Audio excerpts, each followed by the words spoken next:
Did you know that in the 14th century, the average life expectancy was around 35 years? But that number is a lie. It's a statistical ghost created by the tragic reality of infant mortality. If you were a medieval peasant and you survived childhood, if you made it to your 21st birthday, you had a decent chance of seeing 50 or even 60. Some people, like the Venetian Doge Enrico Dandolo, lived well into their 90s, even leading a crusade in his old age. They weren't all dying young. They were living. And as they lived, they got older. They got wrinkles. Their backs ached. They watched their children grow up and have children of their own. So what did they know? That we don't. We live in an age of biohacking, anti-aging creams, and the desperate pursuit of eternal youth. We see getting older as a disease to be cured, but they saw it as a natural, inevitable part of life, a part with its own purpose, its own wisdom. They didn't have our science, our medicine, our endless stream of information. But maybe, just maybe, they had something more important. They had a framework for living and for aging that we have almost completely forgotten. What if their simple, hard-won wisdom is more valuable than any supplement or life extension technology we could ever invent? What if the secrets to a good old age aren't found in a lab, but in the echoes of a forgotten world? Verse number 25. Do we need a North Star to navigate the years? People in the Middle Ages had faith. For most, it was the Christian faith, a story that gave shape and meaning to everything. Birth, death, suffering, joy. It was all part of a larger plan. Your life wasn't just a random series of events. It was a pilgrimage. You were going somewhere. This gave them a powerful psychological anchor. When things got tough, and things were almost always tough, there was a reason. There was a higher purpose. Getting older wasn't just a process of decay. It was a process of getting closer to the final destination, to God. It was a spiritual journey. We don't live in that world anymore. For many of us, the old stories have lost their power. But the need for a North Star, for a guiding purpose, hasn't gone away. It's a fundamental human need. The psychologist Viktor Frankl, a survivor of the Holocaust, wrote about this in his book Man's Search for Meaning. He observed that the prisoners who survived were often not the strongest physically, but those who had a reason to live, a person to see again, a book to write, a meaning to fulfill. Without that, the will to live simply evaporated. He developed a whole school of therapy around this idea called logotherapy. The central idea is that the primary human drive is not pleasure, but the pursuit and discovery of what we find meaningful. And modern research backs this up. A 2019 study published in JAMA Network Open looked at nearly 7,000 adults over the age of 50. It found that those who had a strong sense of purpose in life were less likely to die over a 4-year period than those who didn't. They lived longer. The effect was strong even after accounting for things like depression or overall health. A sense of purpose seems to act as a kind of buffer against the stresses of aging. It gives you a reason to get out of bed in the morning. It helps you weather the storms of illness and loss. It turns the process of aging from a passive decline into an active journey. The medieval peasant had their purpose handed to them by their culture. We have a harder job. We have to find our own. But the principle is the same. Whether it's raising a family, mastering a craft, fighting for a cause, or creating art, having something larger than yourself to serve is not a luxury. It's a biological necessity. It's what keeps the fire lit as the years pile on. It's the compass that helps you navigate the confusing, often frightening landscape of later life. Without it, we are truly lost. But what if a purpose isn't found, but built day by day through small actions? If meaning is a biological need, why is it so hard for so many to find? And could a society that prioritizes individual happiness over collective purpose be setting us up for a crisis of meaning in old age? Number 24. What does a vast universe teach us about our small lives? Imagine being a medieval shepherd. You're out in the field on a clear night. There are no city lights, no smog, just an ocean of stars, so bright and clear it feels like you could reach out and touch them. The Milky Way isn't a faint smudge, it's a brilliant, shimmering river of light. You see the constellations move across the sky, marking the passage of the seasons. This was a nightly reality for almost everyone in the Middle Ages. They had a direct, unfiltered connection to the cosmos. Their lives were small and often brutal, but they were lived under a sky that was immense and full of wonder.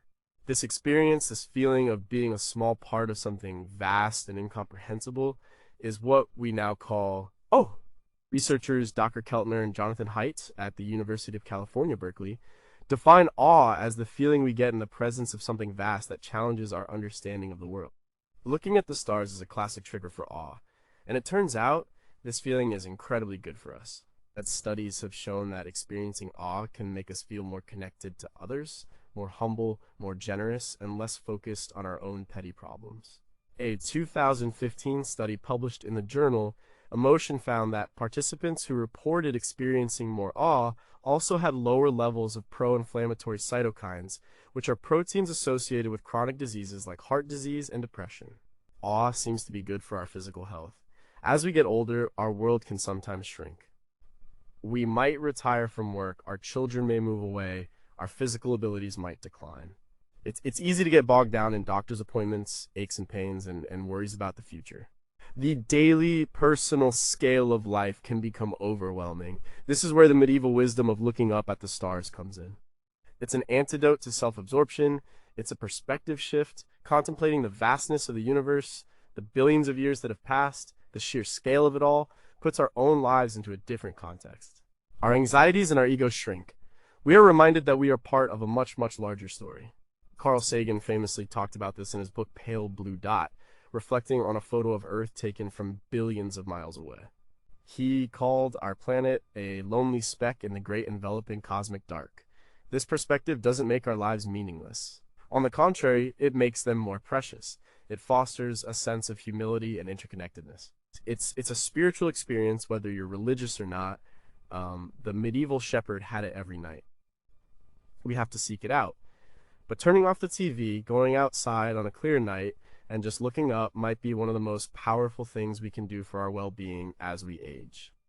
If the feeling of awe is so beneficial, why have we designed a world that systematically eliminates it with light pollution and constant distraction? Could a lack of awe be a contributing factor to the narcissism and anxiety of modern culture? What would happen if we prescribed awe therapy, scheduled time to look at the stars or a Grand Canyon for the elderly? Number 23 is walking the simplest path to a clearer mind. In the medieval worlds, you walked. You walked everywhere. There were horses and carts, but for the vast majority of people, your own 2 feet were your primary mode of transportation. You walked to the fields, you walked to the market, you walked to church, you walked on pilgrimages that could last for months, like the famous Camino de Santiago in Spain. Walking wasn't exercise, it was just life. It was so deeply integrated into their existence that they probably never thought about it. But in doing so, they were reaping a host of benefits that we are only now beginning to fully appreciate. We tend to think of the mind and body as separate things. The mind is for thinking, the body is for moving. But this is a modern invention. The medieval person understood on an intuitive level that they were connected. The philosophers and monks knew that a long walk could untangle a thorny intellectual or spiritual problem. The very rhythm of walking, the steady beat of footfalls, seems to do something to the brain. It quiets the noise and allows for clearer, more creative thought. The 19th century philosopher Soren Kierkegaard knew this. He said, "I have walked myself into my best thoughts." Modern neuroscience is starting to show why this is true. A 2014 study from Stanford University found that walking boosts creative output by an average of 60%. The act of walking, not just being outdoors, was the key factor. It seems to open up the free flow of ideas. It engages what's known as the brain's default mode network, which is active when we're not focused on a specific task. This is the network associated with daydreaming, memory, and thinking about the future. Walking gives it the space to work. It's also been shown to increase the size of the hippocampus, the part of the brain involved in memory and learning, which tends to shrink in late adulthood. A study from the University of Pittsburgh showed that brisk walking for 40 minutes, 3 times a week, could increase hippocampal volume by 2%, effectively reversing age-related loss by 1 to 2 years. As we get older, staying physically active is crucial, but walking is more than just good for the heart and lungs. It's good for the soul. It connects us to the world around us. It slows us down to a human pace. In a world of cars and screens, a simple walk is a radical act. It's a way to reconnect the mind and the body. It's a moving meditation. The medieval peasant didn't have a choice, but we do. And choosing to walk more, whether it's around the block or on a long hiking trail, might be the simplest, cheapest, and most effective piece of wisdom we can borrow from them for a healthier, saner old age. We know walking is good for us, but why do we still build cities that are so hostile to pedestrians? If the link between walking and creativity is so strong, why do we force ourselves to solve our biggest problems while sitting still in sterile offices? Could the declining casual, everyday walking be a hidden factor in the rise of both dementia and mental health disorders? Number 22. Why did we become a disposable society? A medieval peasant didn't own much. A wooden spoon, a clay pot, a wool tunic, a simple stool. But the things they did own, they cared for. If the pot cracked, you tried to mend it. If the tunic tore, you patched it. If the stool leg broke, you fixed it. Things were made by hand, often by someone you knew. They were made to last. The idea of throwing something away because it was a little bit broken or because a new style came out would have been completely alien. Mending wasn't a hobby. It was a basic life skill, a necessity. It was an expression of stewardship, of respecting the materials and the labor that went into an object. This mindset of mending and repair is a powerful metaphor for how we approach aging. We live in a disposable culture. We buy cheap clothes, cheap electronics, cheap furniture. When they break, we throw them away and buy new ones. And we've started to apply this same logic to our own bodies and our own lives. We see the signs of aging, wrinkles, gray hair, a slower pace as defects. We want to replace them, fix them, or throw a blanket over them. We talk about anti-aging as if aging itself is the enemy. We value the new, the young, the pristine. We have lost the appreciation for the beauty of something that has been well used, well loved, and well mended. The Japanese have a concept called kintsugi. It's the art of repairing broken pottery with lacquer mixed with powdered gold, silver, or platinum. The idea is that the piece is more beautiful for having been broken. The repair is not hidden, it's highlighted. The cracks become part of the object's history, a testament to its resilience. This is a profound way to think about getting older. The scars, the wrinkles, the experiences that have broken us and been mended they are not signs of decay. They are marks of a life lived. They are the golden seams that tell our story. There's a psychological benefit to this too. The act of mending something with your own hands is deeply satisfying. It's a small act of defiance against a culture of waste. It connects us to the physical world. It teaches patience and problem solving. A 2013 study by a group of psychologists in the UK highlighted the therapeutic benefits of craft activities, including mending. They found that engaging in these activities can reduce anxiety, improve mood, and increase self-esteem.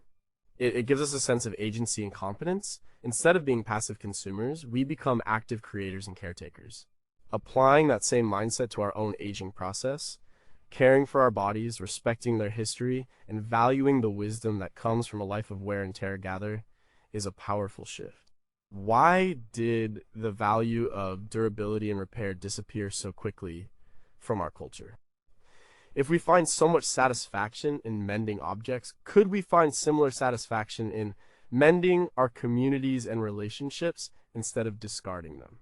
What would our society look like if we treated our elders with the same reverence as a kintsugi bowl, valuing the beauty of their repaired cracks?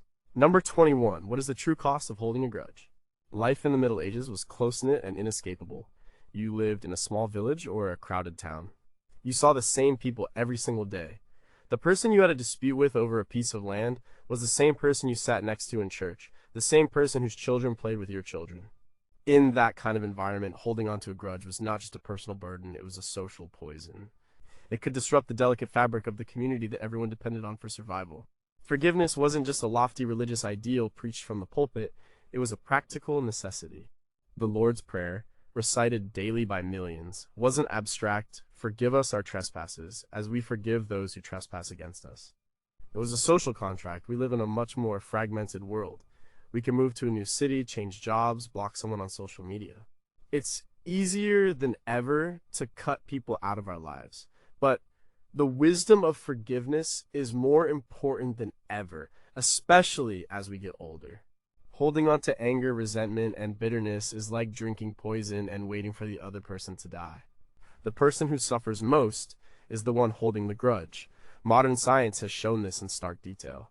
Dr. Everett Worthington at Virginia Commonwealth University has spent his career studying the health effects of forgiveness. His research and that of others has shown that the act of forgiving can lead to lower blood pressure, a stronger immune system, and fewer symptoms of depression and anxiety. On the other hand, holding on to anger, what researchers call rumination, is a major stressor. It keeps the body in a constant state of fight or flight, flooding it with cortisol and adrenaline. Over time, this chronic stress contributes to a huge range of health problems, from heart disease to digestive issues. A study from Hope College in Michigan found that when people were asked to think about someone who had hurt them, their heart rate and blood pressure spiked. But when they were coached to think about that person with empathy and forgiveness, their stress responses calmed down. As we age, we accumulate a lifetime of hurts, slights, and betrayals. It's an unavoidable part of being human. If we carry all of them with us, the weight becomes unbearable. Forgiveness isn't about condoning what happened. It's not about letting the other person off the hook. It's about letting ourselves off the hook. It's about choosing to release the anger and resentment that is poisoning us from the inside. It's a gift we give to ourselves. The medieval peasant had to forgive to keep their village from falling apart. We have to forgive to keep ourselves from falling apart. If the health benefits of forgiveness are so clear, why isn't forgiveness therapy a standard part of geriatric medicine? What is the neurological difference between letting go of a grudge and simply suppressing it? And can a person truly forgive an act that the perpetrator has never acknowledged or apologized for? Number 20. Can a shared meal heal more than hunger? In a medieval hall, whether it was the lord's castle or a peasant's hut, the hearth was the center of the home, and the sharing of food was the center of social life. A meal wasn't just about refueling. It was a ritual. It was a time for storytelling, for hashing out disputes, for reinforcing social bonds. Breaking bread with someone was a profound act of community and trust. Festivals were marked by feasts. Contracts were sealed over a shared meal. Hospitality, the welcoming of a stranger with food and drink, was a sacred duty. That they understood that eating together does something more than just feed the body. It feeds the soul. We have largely lost this. We eat in our cars, at our desks, in front of the television. Even when we eat with family, we're often distracted by our phones. The shared meal as a daily ritual is dying. And this has serious consequences, especially for older adults who are at a high risk for social isolation. The simple act of eating with others can be a powerful antidote to loneliness. Sociologist and anthropologist Robin Dunbar at the University of Oxford has done extensive research on the importance of social bonding for human health. He argues that activities like eating together, laughing, and singing trigger the release of endorphins. These are the brain's natural opiates. They not only make us feel good, but they also play a crucial role in social bonding. Sharing a meal is a uniquely effective way to trigger this system. The act of eating requires a level of trust and intimacy. It's a shared rhythmic activity that builds connection. A 2017 study from Dunbar's team found that people who eat socially more often feel happier, are more satisfied with their lives, and have a wider social network to support them in times of need. For older adults, the benefits are even more pronounced. Communal dining has been shown to improve nutrition as people tend to eat more and make healthier choices when they eat with others. But the psychological benefits are the most important. It provides a regular, structured social event to look forward to. It combats the loneliness that can be so devastating to both mental and physical health. It provides a space for conversation and connection. Some innovative programs are now trying to bring this wisdom back. Share Your Food initiatives connect older adults with younger families for shared meals. Some retirement communities are redesigning their dining halls to feel more like lively, intergenerational restaurants. They are rediscovering what the medieval peasant knew all along: a shared table is a place of healing. What is it about the specific act of eating that makes it so much more powerful for bonding than other shared activities? If communal eating is so beneficial, could we design social prescriptions where doctors prescribe weekly shared meals for isolated seniors? In a world of food delivery apps and solo dining, are we engineering the shared meal out of existence? And what will be the long-term cost to our social fabric? Number 19, is there a deep connection between our hands and our minds? For a medieval person, their hands were their life. A blacksmith's hands were calloused and strong from the hammer and the forge. A weaver's hands were nimble and quick from the shuttle and the loom. A farmer's hands were rough and stained from the soil and the crops. Their hands were not just tools, they were the primary interface with the world. They thought with their hands. The knowledge of a craft was not just in their head, it was in their muscles, their palms, their fingertips. This deep, intimate connection between the hand and the brain was a given. It was the foundation of their entire world. We are losing this connection. Much of our work is now abstract, happening on screens and in our heads. We type, we swipe, we click, our hands are still moving, but in a very narrow, repetitive way. Many of us have lost the basic competence of making or fixing things. This disconnect between hand and brain might be having a more profound effect on our well-being than we realize. The philosopher Matthew Crawford wrote a brilliant book about this called Shop Class as Soulcraft. He argues that manual labor, the kind that requires skill and judgment, is deeply fulfilling. It engages the whole person, mind and body together. It grounds us in reality. You can't bluff your way through fixing an engine or building a bookshelf. Either it works or it doesn't. This provides a kind of satisfaction and sense of agency that is often missing from modern knowledge work. As we get older, this wisdom becomes even more important. Retirement can leave a void. The structured purpose of a job disappears. This is where keeping your hands busy can be a lifeline. Hobbies like gardening, knitting, woodworking, or painting are not just ways to pass the time. They are forms of therapy. Neurologically, engaging in a complex manual task is a powerful workout for the brain. It involves fine motor skills, spatial reasoning, problem solving, and concentration. A 2015 study from the Mayo Clinic found that seniors who engaged in craft activities like quilting and knitting had a 45% lower risk of developing mild cognitive impairment. It seems that the complex dance between the hands, the eyes, and the brain builds cognitive reserve, a kind of mental scaffolding that helps protect against decline. But it's more than just brain exercise. There's an emotional and spiritual component too. That creating something tangible with your own hands is a powerful affirmation of your ability to make a mark on the world. It's a source of pride and purpose. It connects you to a long tradition of human making. The medieval artisan knew this in their bones. Their identity was their work. A cooper was a cooper. A smith was a smith. Reclaiming a small piece of that, learning to use our hands again, can be a profound way to stay engaged, sharp, and sane as we age. What have we lost, neurologically, by shifting from a world of manual manipulation to a world of symbolic manipulation on screens? Could the rise in maker spaces and craft hobbies be a subconscious rebellion against this disembodied existence?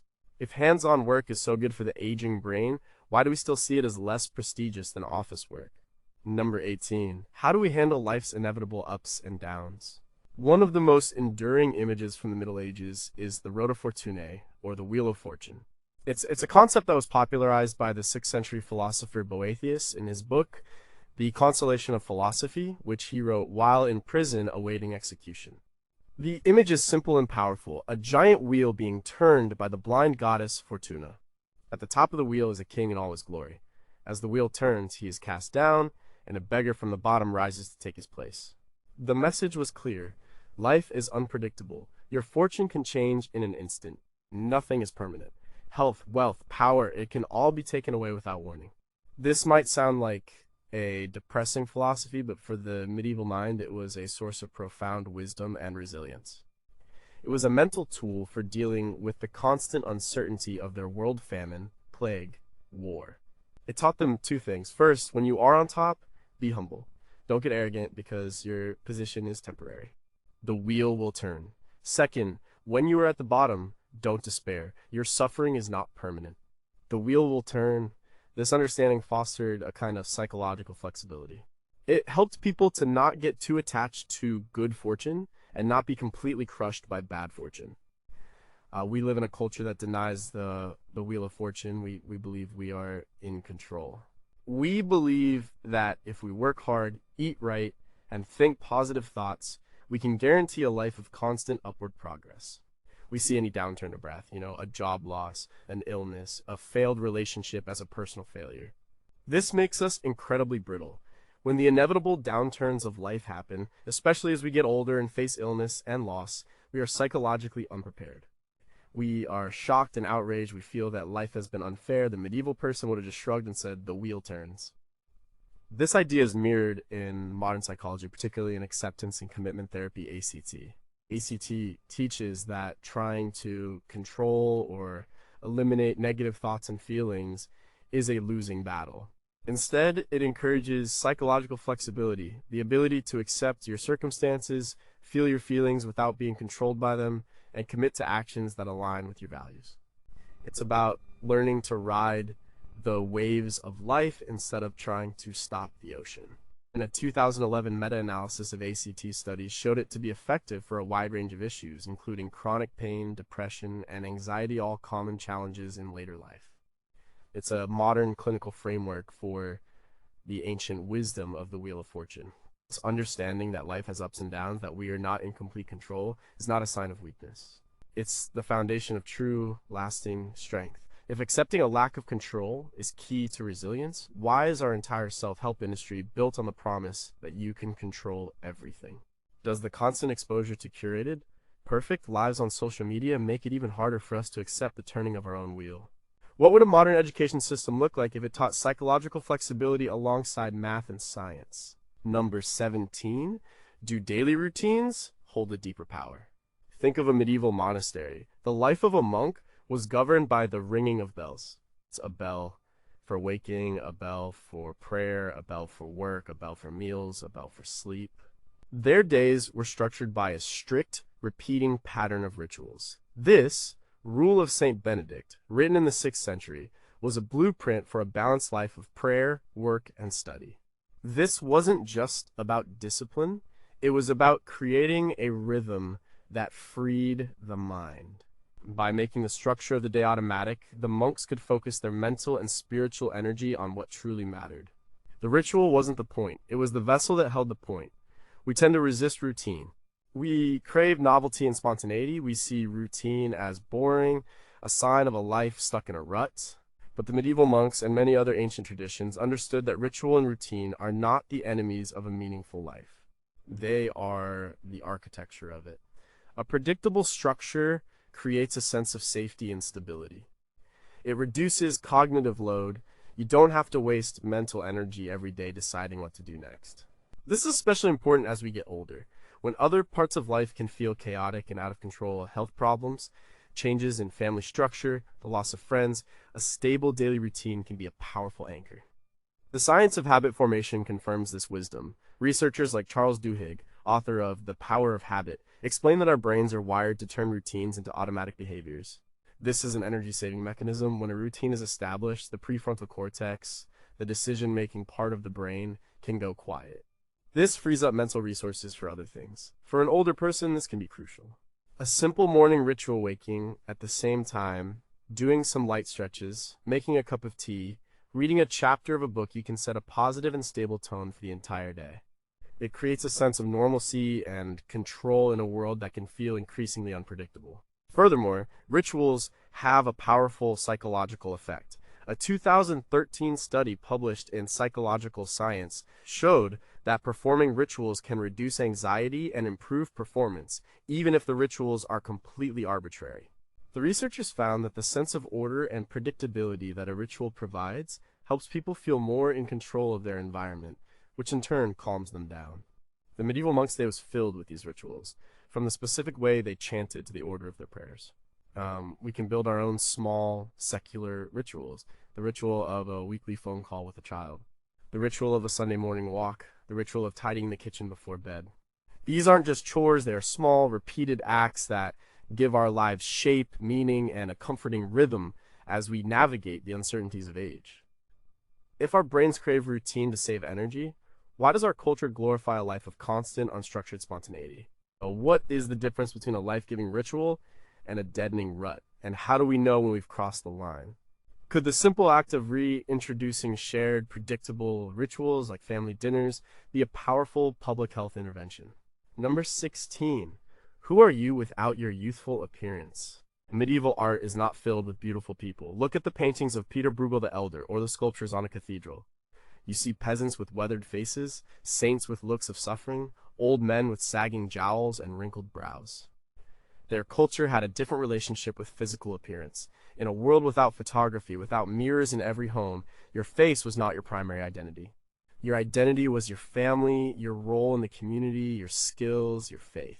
Furthermore, the Christian concept of vanitas taught that earthly beauty was fleeting and unimportant. Your pride in one's appearance was a sin.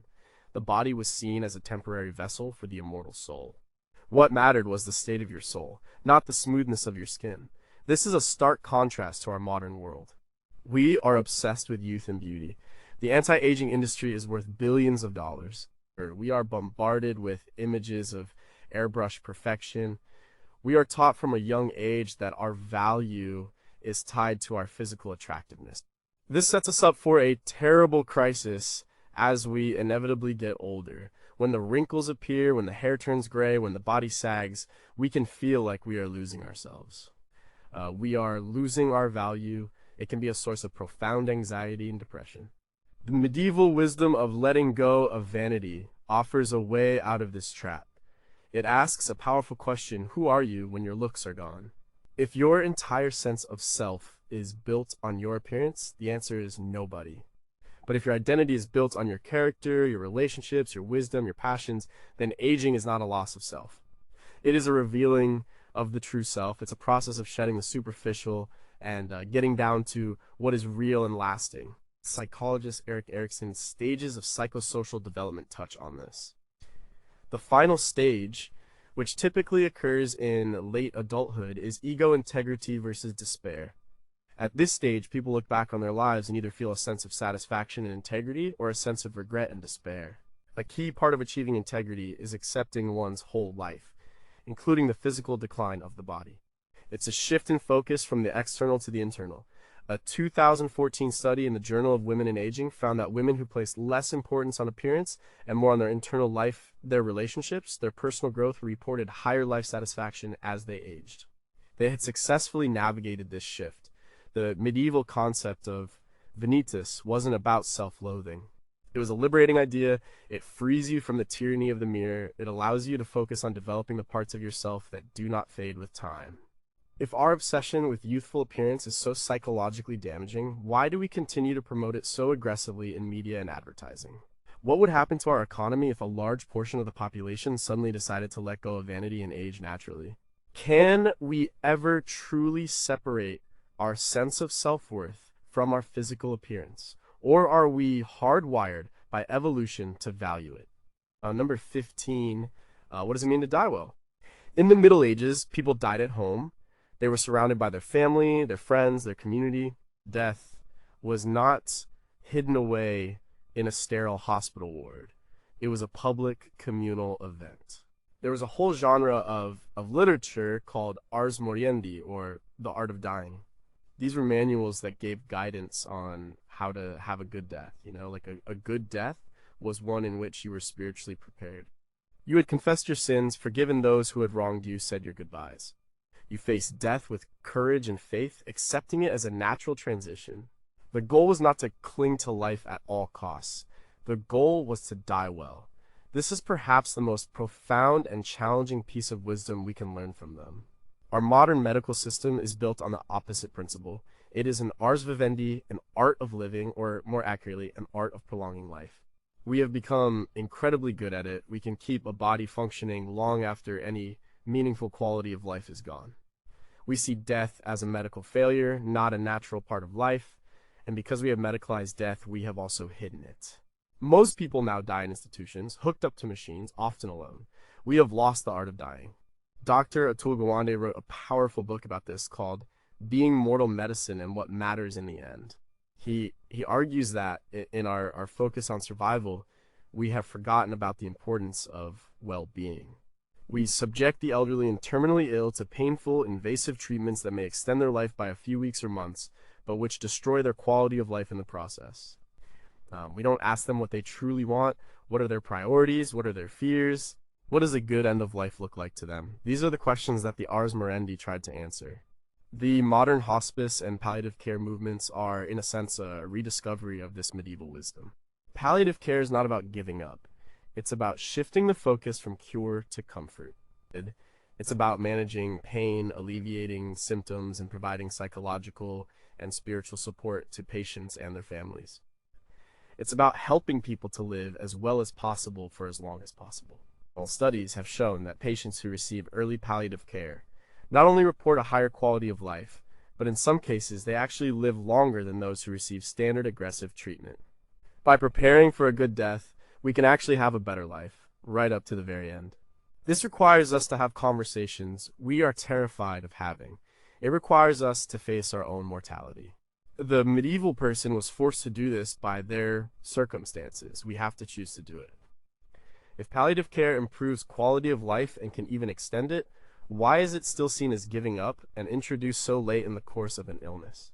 How much of our aggressive end-of-life medical treatment is driven by the genuine hope of the patient versus the fear of lawsuits and the financial incentives of the medical system? What would a modern ars moriendi look like, and how could we teach it? Number 14. Have we traded wisdom for information? In a world before printing presses and the internet, knowledge was passed down orally. History, stories, skills, and wisdom were held in the minds of the elders. They were the community's living library. A person's value often increased with age because they had accumulated more experience, seen more harvests, survived more winters. They had a long-term perspective that the young lacked. They were the keepers of the culture. Respect for elders wasn't just a nice sentiment, it was a survival strategy. You listened to the old farmer because she knew which crops would grow in the rocky soil. You listened to the old midwife because she had delivered hundreds of babies. Their knowledge was practical and hard-won. We are drowning in information, but we are starving for wisdom. We can Google any fact in a matter of seconds, but information is not the same as wisdom. Information is knowing that a tomato is a fruit. Wisdom is not putting it in a fruit salad. Wisdom is knowledge that has been filtered through experience, context, and a deep understanding of human nature. And it is something that, by its very nature, takes time to acquire. Our culture worships the new. We are obsessed with youth, innovation, and disruption. We often dismiss the elderly as being out of touch, irrelevant, their knowledge obsolete. In the tech industry, a programmer can be considered old at 35. We have created a world where the experience of a 60-year-old is often seen as less valuable than the technical skills of a 20-year-old. We have inverted the medieval hierarchy of knowledge. Psychologist Monica Ardelt at the University of Florida is a leading researcher on wisdom. She defines wisdom as having three key dimensions: cognitive, reflective, and compassionate. The cognitive dimension is the ability to understand life and see the deeper truth of a situation. The reflective dimension is the ability to look at things from multiple perspectives, to see beyond your own ego. The compassionate dimension is a deep empathy and concern for others. Her research has shown that wisdom is not guaranteed with age, but the potential for it increases. It is correlated with higher life satisfaction and a greater sense of well-being in later life. People who score high on wisdom scales are better at handling the challenges of aging. We need to create a culture that values this kind of wisdom again. We need to build bridges between generations. Programs that pair older mentors with young people have shown huge benefits for both groups. The elders feel a sense of purpose and value, and the young people get the benefit of their life experience. We need to stop seeing our elders as a burden and start seeing them as a precious, untapped resource. They are our living libraries, and we are letting the books rot on the shelves. If wisdom is a combination of cognitive, reflective, and compassionate abilities, can it be taught, or must it be earned through suffering and experience? In a world changing so rapidly, is the experiential knowledge of older generations truly still relevant? What would society look like if corporate boards and government bodies were required to have a certain percentage of members over the age of 70? And number 13, why do we treat our bodies like machines to be fixed? The medieval person had a very different relationship with their body. They saw it as an imperfect, temporary vessel. It was subject to illness, pain, and decay. This was simply the nature of earthly life. There was an acceptance of the body's frailties that is foreign to us. They didn't expect to feel perfect all the time.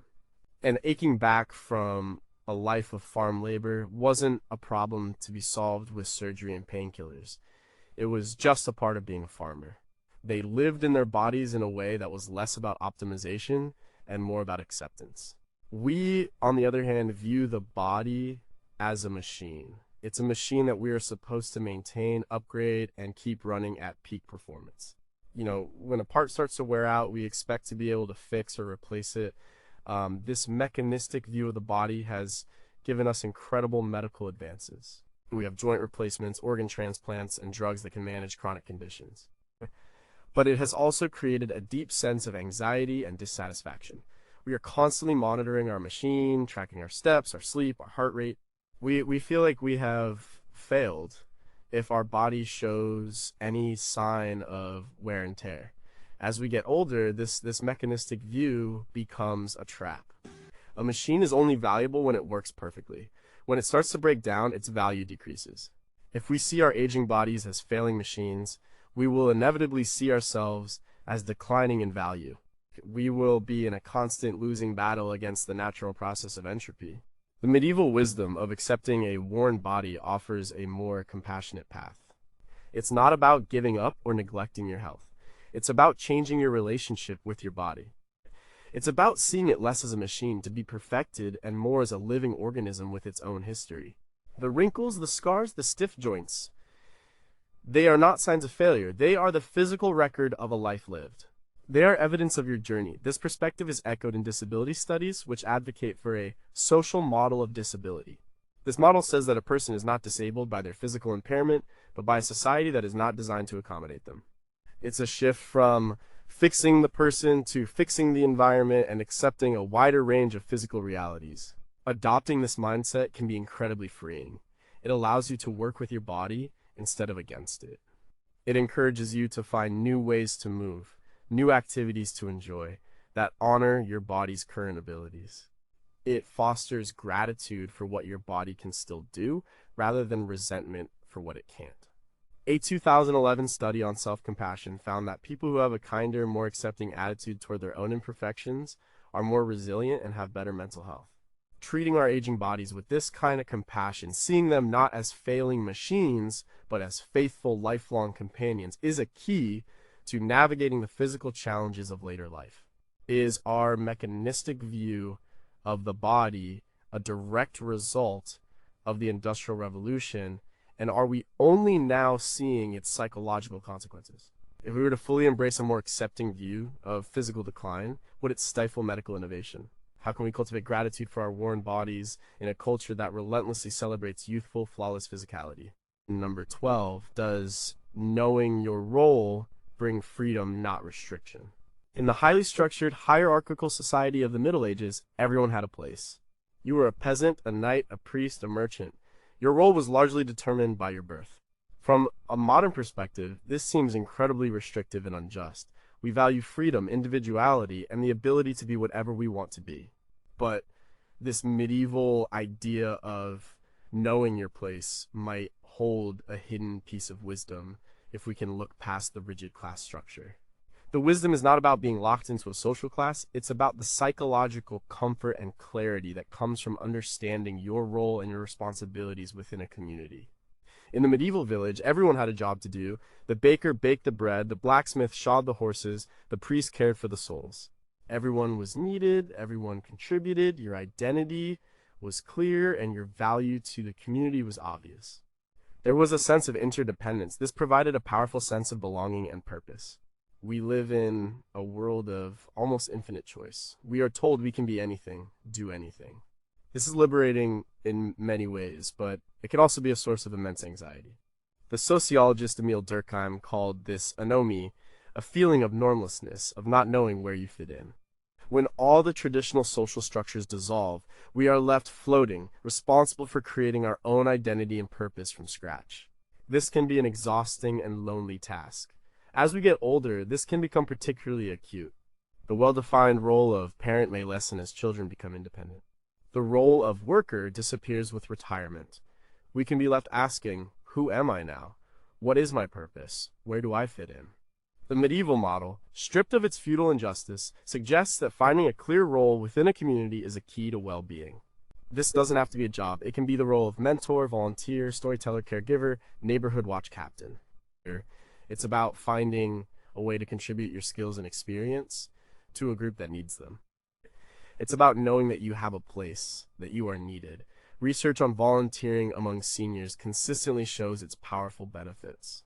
A 2013 study from the Carnegie Mellon University found that older adults who volunteered for at least 200 hours a year were less likely to develop high blood pressure.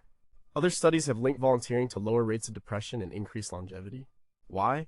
Because it provides a role. It provides a community. It provides a sense of purpose. It answers the question, what is my place? The medieval person had their place assigned to them. We have the freedom and the challenge to find our own. Have we overestimated the benefits of infinite choice and underestimated the human need for well-defined social roles?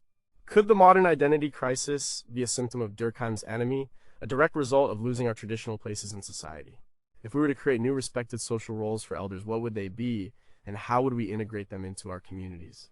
Number 11. What have we lost in our quest for instant gratification?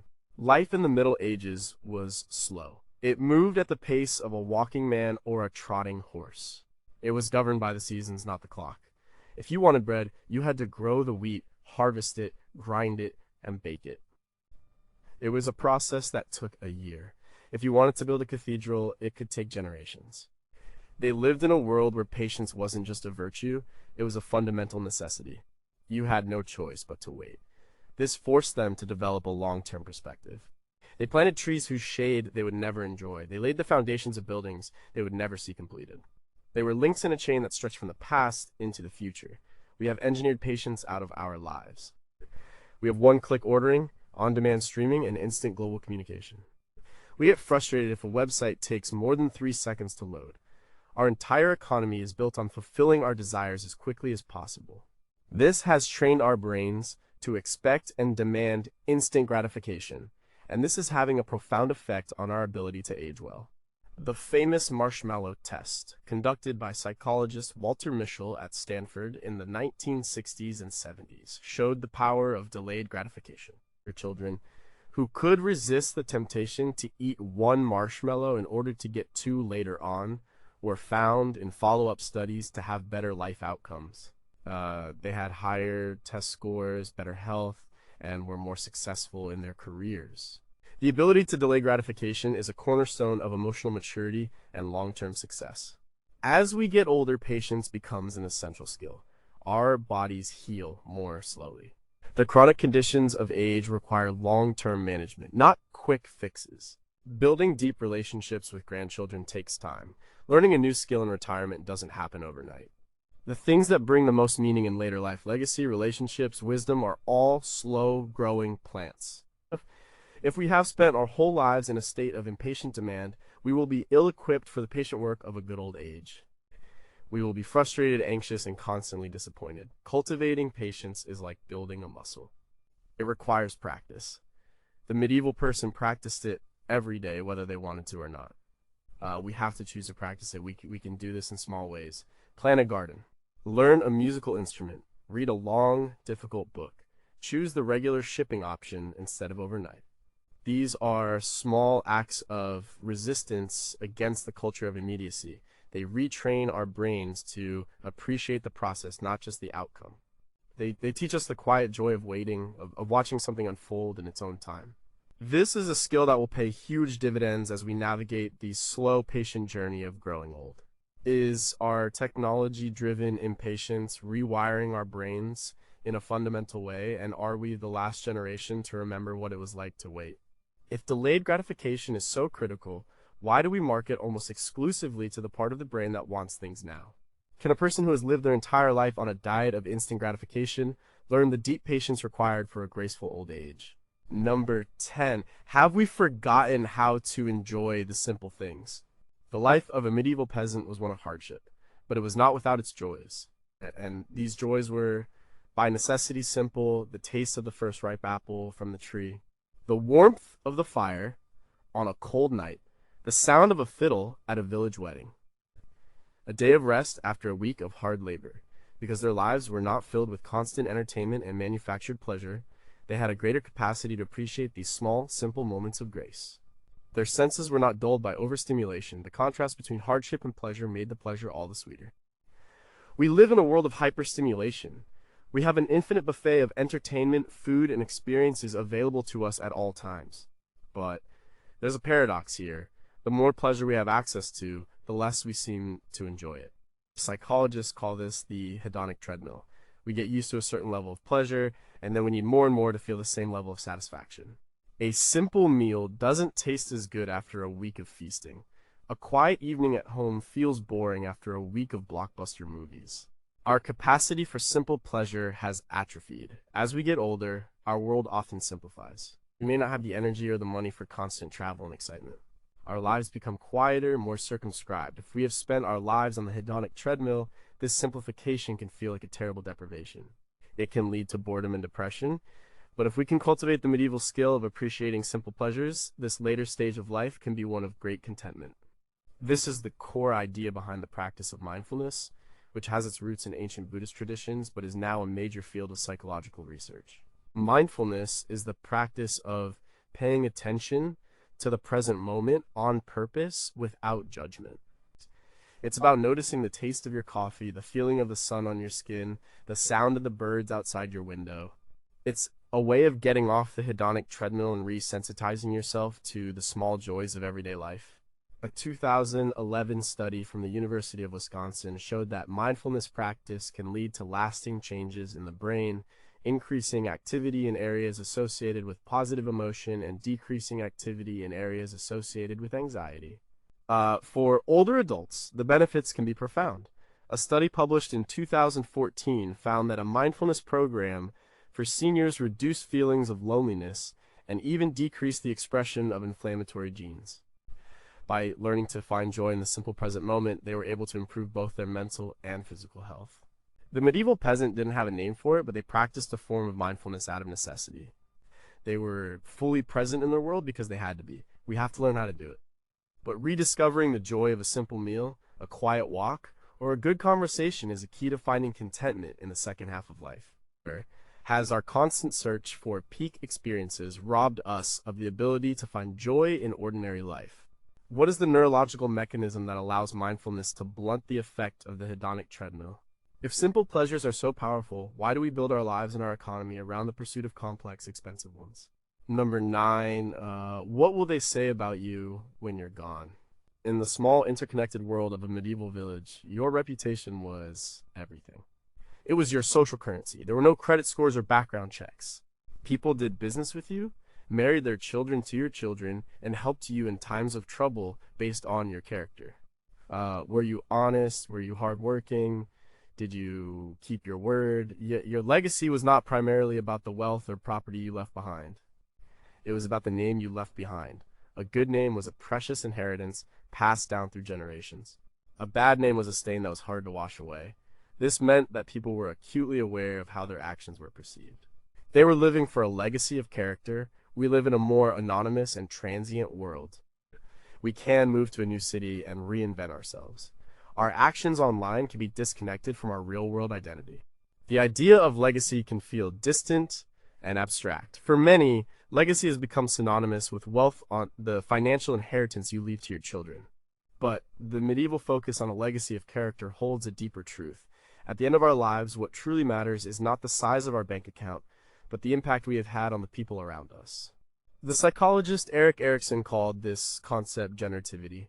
It's the stage of life, typically in middle adulthood, where we feel a need to nurture and guide the next generation to create something that will outlast us. This isn't just about having children. It can be about mentoring, teaching, creating art, building a business, or contributing to your community. It's about shifting your focus from what can I get to what can I give. Erikson believed that successfully navigating this stage leads to a sense of fulfillment, while failing to do so leads to a feeling of stagnation and self-absorption. As we move into later life, this question of legacy becomes even more central. The awareness of our own mortality sharpens the question, what will I leave behind? What will my life have meant? A 2010 study published in the Journal of Personality and Social Psychology found that people who were focused on generative goals, LG goals, related to helping others and contributing to the future, interest in reported higher levels of well-being than those focused on hedonistic goals. Thinking about your legacy in a deep and meaningful way is not a morbid exercise. It's a clarifying one. It helps you to align your daily actions with your deepest values. And it forces you to ask, am I living a life that I will be proud to look back on? The medieval person was constantly reminded of their legacy by the tight-knit community that was always watching. Like we have to be our own audience. We have to hold ourselves accountable to the kind of person we want to be. Thinking about your eulogy is a powerful thought experiment. What do you want people to say about you when you are gone?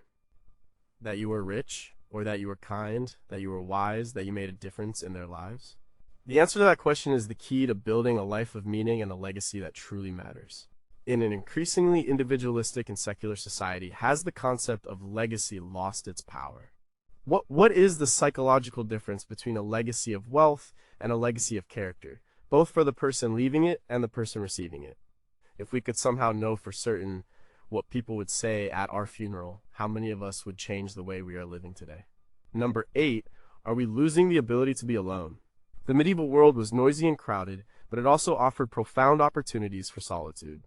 A shepherd alone in the hills with his flock, a monk in his silent cell, a mystic seeking a direct experience of God in the wilderness. Solitude was not seen as a negative state. It wasn't the same as loneliness. Loneliness is the pain of being alone. Solitude is the joy of being alone.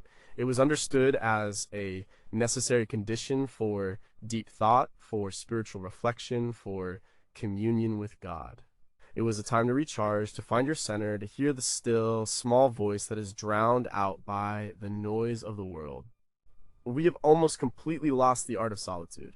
We are terrified of being alone with our own thoughts. The moment we are by ourselves in a line at the grocery store or waiting for a bus, we pull out our phones. We fill every empty space with podcasts, music, social media, and news. We are constantly connected, but we are rarely in true contact with ourselves. This has created a paradoxical situation. We are more connected than ever, yet rates of loneliness are soaring. We have confused connection with communion. We have forgotten that in order to truly connect with others, we must first be able to connect with ourselves. And that requires solitude. The writer and hermit Thomas Merton, who lived as a Trappist monk in the 20th century, wrote extensively about the importance of solitude. He said, "We cannot see things in perspective until we cease to hug them to our own bosom." Solitude provides that perspective. It allows us to step back from the constant demands of our lives and see the bigger picture. It allows our own thoughts and feelings to surface instead of being constantly drowned out by external stimuli. Neuroscience is beginning to understand what happens in the brain during solitude. When we are not focused on an external task, the brain's default mode network, DMN, becomes active. This network is involved in self-reflection, long-term planning, and integrating our experiences into a coherent sense of self. It's the part of the brain that creates our life story. If we never give the DMN the quiet time it needs to function, we risk living a fragmented, unexamined life. A 2014 study in the journal Science gave participants a simple choice: sit alone in a room with their thoughts for 15 minutes or receive a mild electric shock. A shocking number of people, 67% of men and 25% of women, chose the electric shock.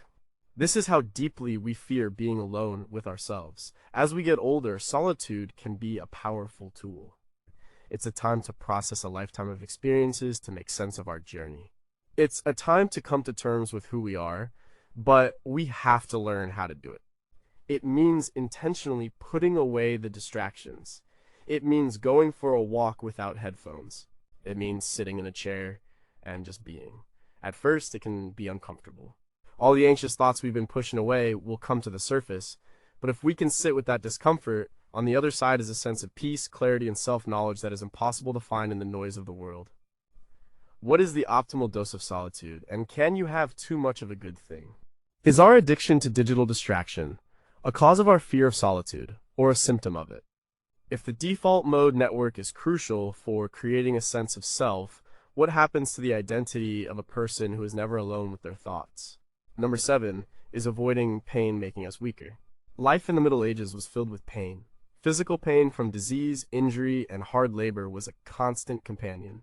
There was no effective anesthesia, no antibiotics, no modern painkillers. Emotional pain from the loss of loved ones, especially children, was a near universal experience. They did not have our modern expectation that life should be comfortable and pain-free.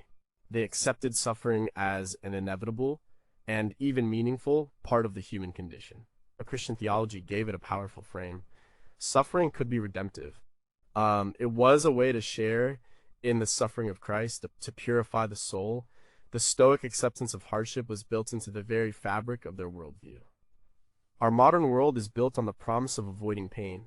We have a pill for every ache, a distraction for every sorrow, an app for every inconvenience. We have come to see pain by both physical and emotional as an anomaly, a sign that something is wrong and needs to be fixed immediately.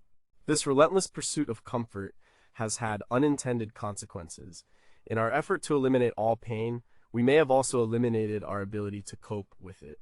We have become psychologically fragile. The concept of anti-fragility, developed by the writer Nassim Nicholas Taleb, is useful here.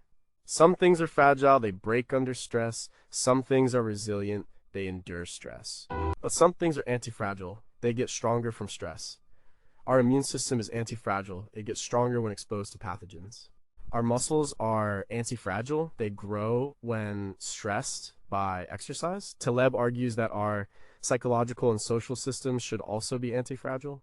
By protecting our children from every risk and shielding ourselves from every discomfort, we are creating a generation of fragile individuals who shatter at the first sign of adversity. As we get older, we will inevitably face pain, the body weakens, we lose loved ones. We confront our own mortality. If we have spent our lives avoiding pain, we will be utterly unprepared for these challenges. We will lack the psychological muscles needed to endure them. The medieval acceptance of pain was not about masochism. It was about resilience. It was about understanding that pain is a teacher. It teaches us compassion. It teaches us what is truly important. It teaches us our own strength. Modern therapies like acceptance and commitment therapy, ACT, are rediscovering this wisdom. The ACT does not try to eliminate painful thoughts or feelings. Instead, it teaches people to accept them as part of the human experience, to make room for them, and to continue to live a life guided by their values, even in the presence of pain. It's a clinical approach to the ancient art of endurance. Facing hardship, not avoiding it, is what builds character. The medieval person knew this because their life was a constant masterclass in it. We have to learn it by choosing to face our own discomforts, small and large, with courage and acceptance. In our quest to eliminate pain, have we accidentally pathologized the entire range of normal human suffering? What is the difference between redemptive suffering that builds character and pointless suffering that breaks the spirit? If a pain-free pill were invented that could eliminate all emotional and physical pain, would taking it be a moral act? Number 6. What happens when our stories are forgotten? Before widespread literacy, storytelling was the primary way that culture, history, and wisdom were transmitted. On long winter nights, families would gather around the fire and listen to the elders tell the old stories of tales of saints, of heroes, of local legends, of their own ancestors. These stories were not just entertainment, they were the glue that held the community together. They gave people a sense of shared identity, a connection to the past, and a moral compass for the future. Your personal story was part of a much larger story, the story of your family, your village, your faith. As we get older, we become the keepers of the stories. We are the living link to a past that is fading from memory. The stories of our childhoods, of our parents and grandparents, of the world as it used to be, and we hold them in trust for the next generation. The act of telling these stories is a powerful and important part of aging. It is a way of making sense of our own lives, of finding the themes and patterns in the chaos of our experience. This is the core idea behind narrative identity, a concept developed by psychologist Dan P. McAdams. He argues that we all form a sense of self by constructing a life story. This story integrates our past, present, and imagined future into a coherent whole. Telling our story is not just a personal exercise, it's a gift to the young. It gives them a sense of where they come from. It connects them to a lineage. In a world that can feel rootless and disconnected, these stories provide an anchor. They teach lessons, they impart values, and they create a bond between generations that is deeper than a shared interest in a TV show. The tradition of the ethical will, a document where a person passes down not their possessions but their values and life lessons, is a formal version of this ancient practice. We are at risk of losing this. We have replaced the oral tradition with the endless, fragmented stream of digital media. And families sit in the same room, each staring at their own screen in their own world. We have fewer and fewer opportunities for the kind of slow intergenerational conversation where stories are told. We need to consciously create these spaces. We need to ask our elders questions. What was it like when you were a child? Tell me a story about my grandmother. What is the most important lesson you learned in your life? The benefits of this are enormous. For the elder, it is a way to affirm their life's meaning, to feel valued and connected. Research on reminiscence therapy has shown that it can reduce depression and improve cognitive function in older adults. For the young, it is a priceless education in history, in humanity, in their own identity. The medieval family around the fire understood this instinctively. We have to relearn it. The stories we carry are one of the most precious things we have to pass on. If we don't tell them, they will die with us. In a digital age where every moment is recorded, have we lost the art of crafting a coherent life story from our memories? What is the difference between healthy reminiscence and being stuck in the past? If we could upload our memories to a database for future generations, would that be a worthy substitute for the intimate human act of telling a story? Question number 5. Does tending to something small teach us about everything? Many medieval families, even those in towns, had a small patch of land, a garden. Here they would grow herbs for medicine and cooking, vegetables to supplement their diet, and maybe a few flowers. The monastery gardens were famous, meticulously planned and cared for. This garden was not a hobby in the modern sense.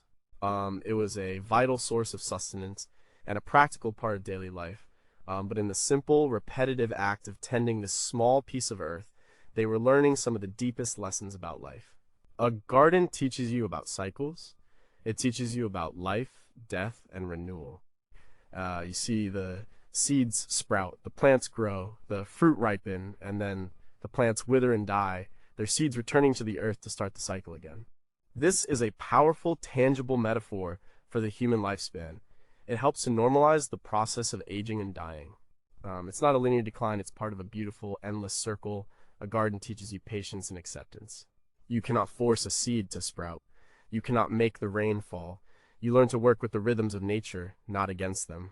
You'll learn that you are not in complete control. You do your part, you prepare the soil, you plant the seeds, you pull the weeds, and then you have to let go and trust the process.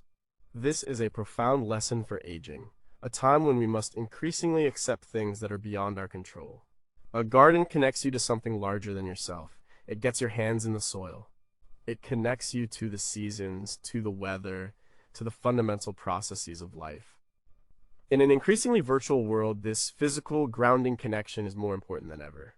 The psychiatrist Sue Stuart-Smith, in her book, The Well-Gardened Mind, explores the powerful therapeutic benefits of gardening.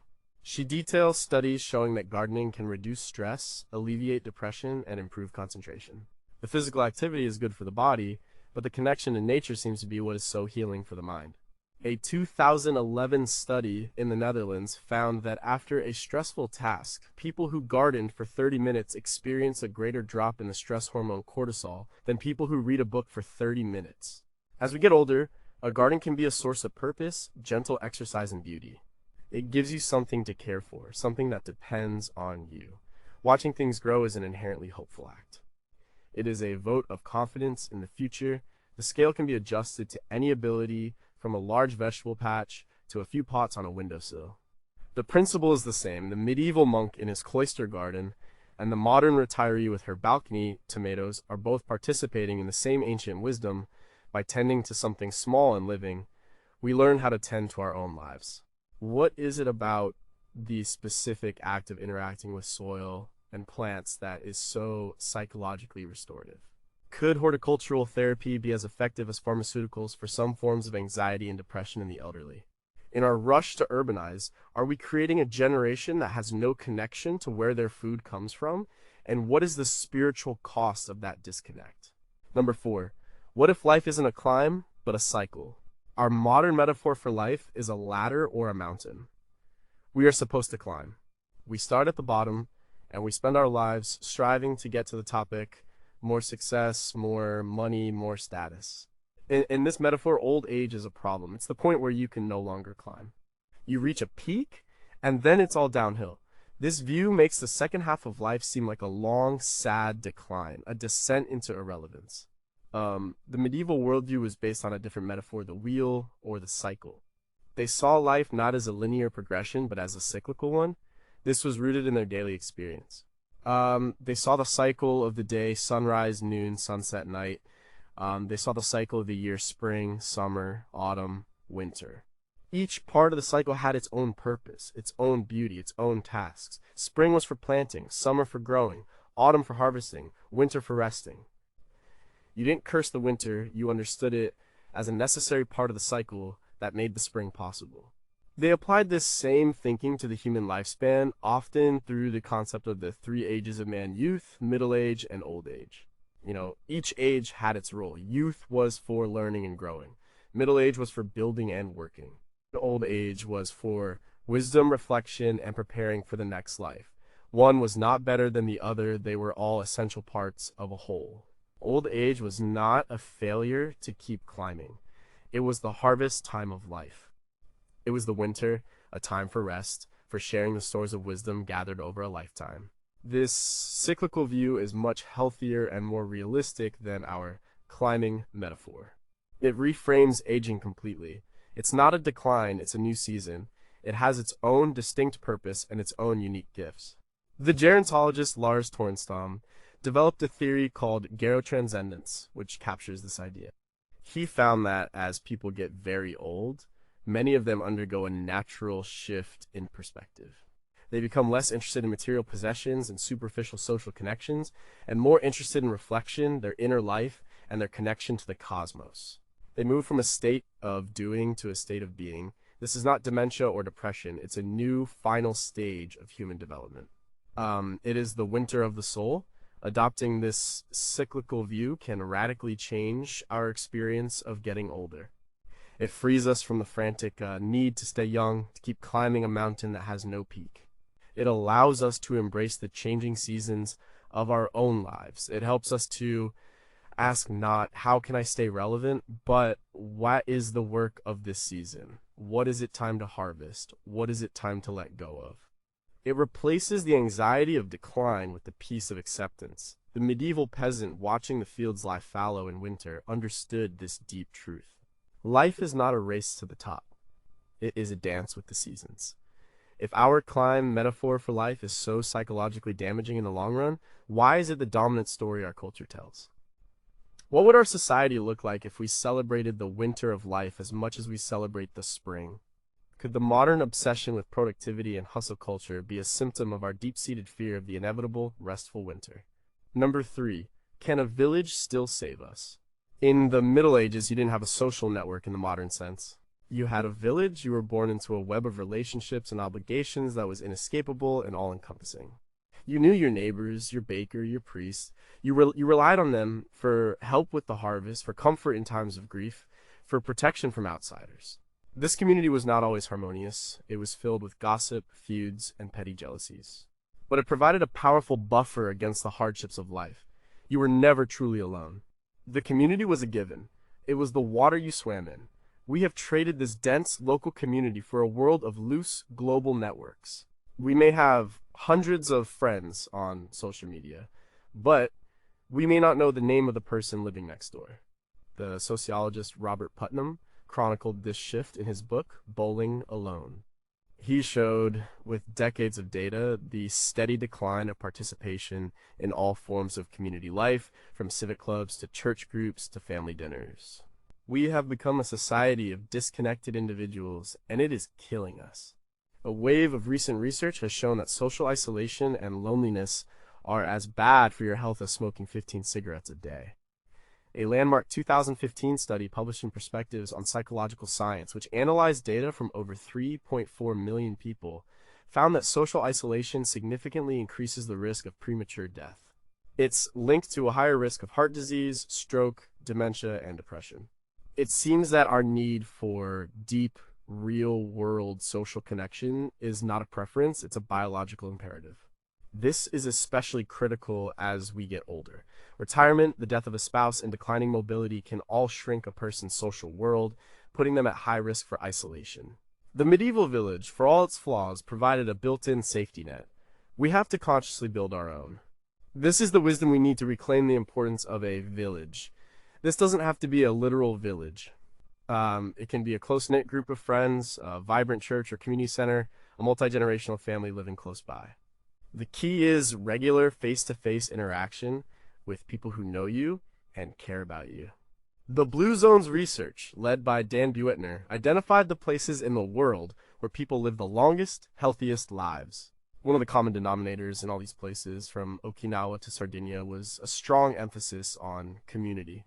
People were part of supportive social circles that encouraged healthy behaviors and provided a sense of belonging throughout their lives. They had a village. We need to stop thinking of community as a nice to have and start thinking of it as essential infrastructure for a healthy life, as important as good nutrition and medical care. The medieval peasant didn't have a choice. We do. And we are choosing a path of isolation that is leading to a public health crisis. We know loneliness is a killer, but what is the minimum effective dose of real human connection needed to stay healthy? In a world of digital communication, what is the unique biological and psychological impact of face-to-face interaction? Could we redesign our cities and suburbs to foster casual daily social contact, and would that be enough to rebuild our lost villages? Number 2 is mastery of a skill, the key to a good life. In the medieval world, many people's lives were defined by a craft. You were a stonemason, a weaver, a carpenter, a blacksmith. You started as an apprentice, learning the trade from a master.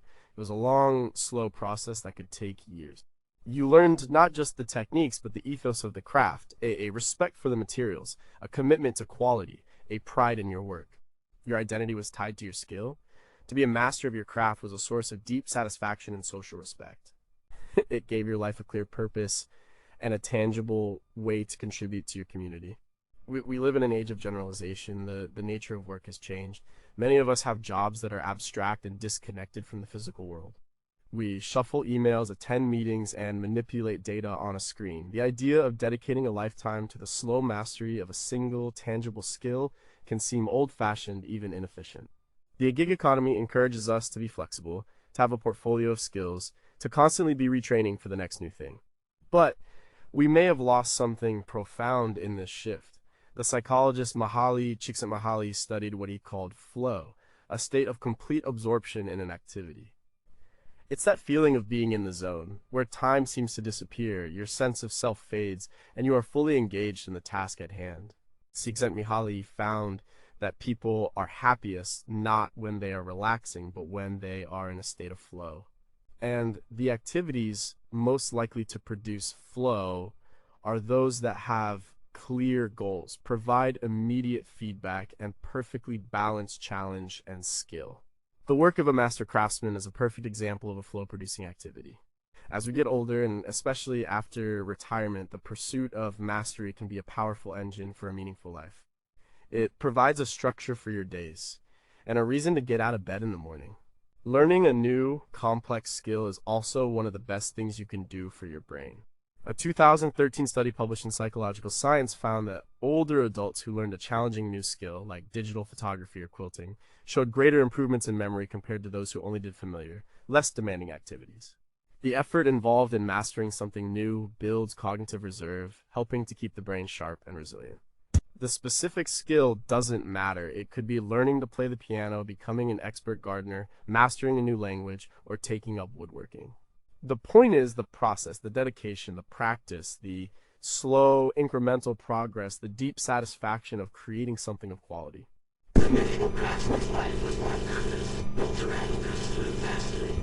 In a world that often feels chaotic and meaningless, reclaiming this ideal, choosing a craft, and dedicating ourselves to it can be a powerful path to a rich and satisfying old age.